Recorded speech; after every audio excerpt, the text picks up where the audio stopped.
வணக்கம் நண்பர்களே. நம்ம டிஸ்க்ளைமர் எடுத்துக்கிறோம். நம்ம செபி ரிஜிஸ்டர்ட் அட்வைசரோ ஆர்ஐஓ கிடையாது. நம்ம இங்க பேசக்கூடியது எல்லாமே தகவலா மாத்திரமே பார்க்கப்பட வேண்டும். இது யாருக்கும் முதலீடு சம்பந்தமாகவோ, பங்குகளை வாங்கவோ, விற்கவோ நம்ம எந்த ஆலோசனையும் கொடுக்கப்படல. எல்லா தொழிலும் ரிஸ்க் இருக்கும். ரிஸ்க் புரிஞ்சுட்டு எச்சரிக்கையோட தொழில் செய்யும்போது எல்லாமே நல்லா இருக்கும். நம்மள ஆதரிக்கிற அனைத்து நல்ல உள்ளங்களுக்கும் நன்றி. வளமுடன் வாழ்க. வணக்கம் நண்பர்களே. நம்ம ஆனுவலைஸ்டு அனாலிசிஸ் பார்த்துட்டு வரோம். அந்த வரிசையில இப்ப நம்ம பார்க்கக்கூடியது ஹிண்டல்கோ இண்டஸ்ட்ரீஸ் 2026க்கு என்ன வாய்ப்பு இருக்குங்கிறதுக்கான ஒரு தேடுதல் முயற்சி.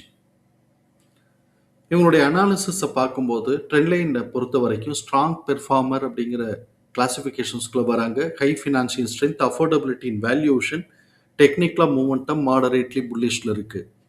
அனாலிசிஸ்ட் ப்ரைஸ் டார்கெட்டாக 850ன்னு டார்கெட்டை டவுன் சைட் பண்ணியிருக்கிறாங்க. நம்ம இந்த வீடியோ ரெக்கார்ட் பண்ணக்கூடிய தருணத்தில் 905ங்கிற லெவலில் ட்ரேட் ஆகிக்கிட்டு இருக்கு. இவங்களுடைய பிஇ வேல்யூஷன் பார்க்கும்போது கரண்ட் பிஇக்கும் சரி, 1 இயர் ஃபார்வர்ட் பிஇக்கும் சரி அண்டர் வேல்யூ சொல்லிட்டு இண்டிகேட் ஆகிக்கிட்டு இருக்கு. இவங்களுடைய ஃபண்டமெண்டல்ஸில் பார்க்கும்போது high level of liquidity position maintain பண்ணுறாங்க, ஹை ரேட் ஆஃப் ரிட்டர்ன் எடுக்கிறாங்க, டெப்ட் to equity within the theoretical லிமிட்டில் இருக்குது. பிஇ அண்ட் பிபிஐ பொறுத்த வரைக்கும் சப்சிக்வெண்ட்டாக க்ரோத்துக்கான ஆப்பர்ச்சுனிட்டி இருக்குங்கிறது நம்மளுடைய பார்வை. பெக் பார்த்தோம் அப்படின்னு சொன்னால் 0.3 இருக்குது. ஸோ இப்போ இதுக்கு நல்ல ஆப்பர்ச்சுனிட்டி இருக்குது அப்படிங்கிறது நம்ம இண்டிகேட்டு கிடைக்குது. அதே மாதிரி நெட் கேஷ் ஃப்ளோ 0.4 இருக்குது நெகட்டிவ்ல. நிஃப்டி 50யோட போன வருஷம் ரிலேட்டிவ் ரிட்டர்ன் 45% கொடுத்துருக்குறாங்க. பார்ப்போம் இந்த வருஷம் எப்படி பண்ணுறாங்கன்னு பார்க்கலாம். பீட்டா ஸ்கோர் 1 இயரில் 1.27 இருக்குது. ஹை வாலட்டாலிட்டிங்கிறத கவனத்தில் எடுத்துக்கிறோம். ட்ரெண்ட் லைனில் பார்ட்டிசிபேட் பண்ணக்கூடிய அனாலிசிஸ்டுடைய ஃபோர்காஸ்ட் எப்படி இருக்குன்னு பார்க்கலாம்.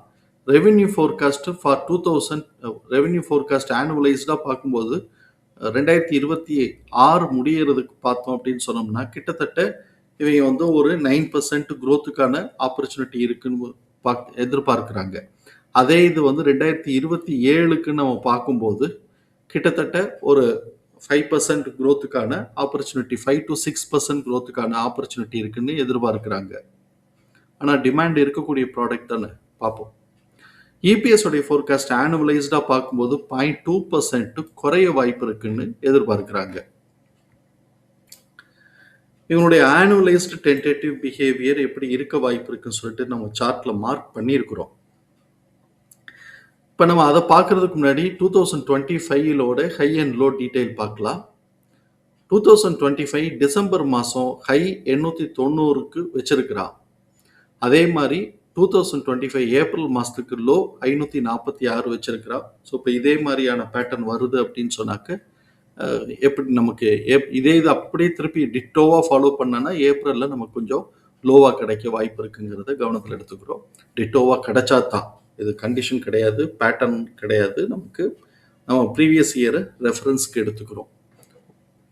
இப்போ நம்ம இவங்களுடைய ப்ரைஸ் மூவ்மெண்ட்டுக்கான ஆப்பர்ச்சுனிட்டி என்ன இருக்குன்னு பார்க்கலாம். பிரேக் பாயிண்ட்டுங்கிறது 831. இப்போ அதை உடைச்சு மேலே போயிட்டு லேசாக ஒரு சின்ன சைக்கிளிக் கரெக்ஷன் எடுத்துட்டு இருக்கிறாங்க.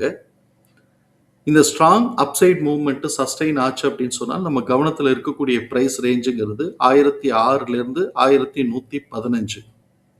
அதை உடைச்சு போகிறாங்கன்னா 1151லேருந்து 1174.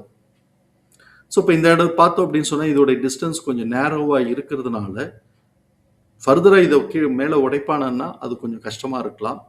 சப்போஸ் அப்படி அதை உடைச்சாங்க அப்படின்னு சொன்னாக்க நம்ம கவனத்தில் இருக்கக்கூடிய ப்ரைஸ் ரேஞ்சு 1350லேருந்து 1458. அப்சைட் மூமெண்ட்டில் நம்ம ப்ரைஸை ரீகால் பண்ணோம்னா 1006லேருந்து 1115, 1151லேருந்து 1174, 1350லேருந்து 1458. சப்போஸ் பிரேக் பாயிண்டான 831 கீழே உடைச்சு கரெக்டிவ் ட்ரெண்ட் லீடு எடுத்தாங்கன்னா நம்ம கவனத்தில் இருக்கக்கூடிய ப்ரைஸ் ரேஞ்சு 771 771.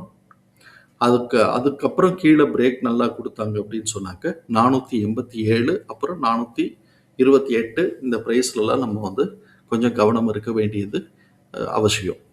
தகவல் பயனுள்ளதாக இருக்கும் நம்புகிறோம். தகவல் பயனுள்ளதாக இருந்ததுன்னா சங்கருக்கு ரொம்ப சந்தோஷம். நம்மளால்